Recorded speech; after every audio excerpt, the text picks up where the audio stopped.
est le symbole d'exercice de la souveraineté qui est détenu par le peuple.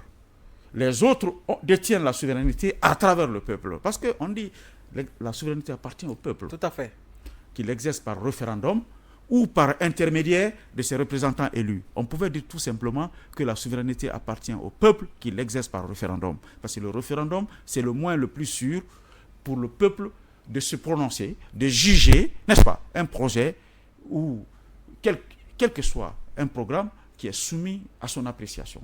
Alors, participer au référendum en votant oui ou non, c'est une manière d'exercer son appartenance à la Guinée, c'est une manière d'exercer sa citoyenneté, c'est une manière d'exercer sa dignité.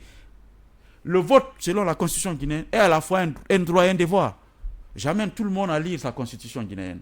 Les premières constitutions de 90, c'était un droit. En 2010, le vote est devenu un droit et un devoir. C'est une obligation.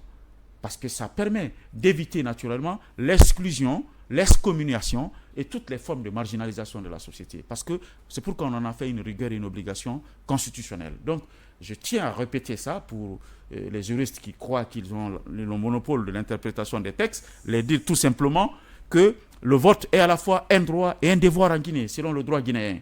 En plus de cela, le référendum n'est pas une élection pour choisir un président de la République, ce n'est pas pour choisir des hommes, c'est pour convenir de la loi fondamentale du pays, qui vous donne à vous, citoyens, le droit d'exister légalement, qui vous donne à vous, citoyens, le droit de participer et de garantir toutes vos libertés. C'est le fondement de l'État, c'est le fondement de la citoyenneté. Alors, renoncer à une constitution, c'est comme si vous renonciez à ce qui garantit votre existence sur le plan légal, sur le plan juridique. Donc, je répète et j'insiste sur les mots. Ce ne sont pas des propos qui sont tirés par les cheveux, c'est l'analyse approfondie des choix que nous avons faits dans la Constitution. S'il n'y a pas de Constitution, il n'y a pas de droits et devoirs. S'il n'y a pas de Constitution, il n'y a pas de liberté. S'il n'y a pas de Constitution, il n'y a pas d'institution. Alors, s'il n'y a pas de Constitution, il n'y a pas de démocratie.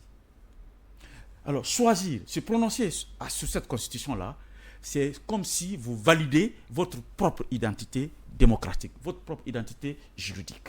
Donc c'est pourquoi les Guinéens ont écouté leur cœur, ils ont écouté leur espoir, ils ont écouté leurs dirigeants,